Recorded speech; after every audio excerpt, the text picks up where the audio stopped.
So ang ginagawa natin ngayon na fence concrete post ay semi-special po siya. Bakit po semi-special siya?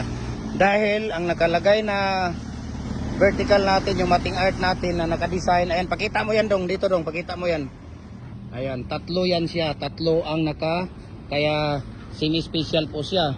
Tapos, 7 ang nakalagay na naka-vertical. Tingnan natin. 1, 2, 3, 4, 5, 6, 7. Pang 7 yung mga naka-diamond. So, yan po ang ating fence concrete post na semi-special ang ginagawa natin. So, ayan, nilalagay na po dito yung mating art natin sa ating molder. Yan, kung nakikita ninyo yan. Okay. Nakikita ninyo yan. So, nilalagay na ni Kuya Jopre. Tingnan natin ang maayos ang pagkakalagay niya. Yan. So, patapos na po siya. So, ito yung gawa natin kahapon, no? Yan, dami na natin gawa kahapon. Ito.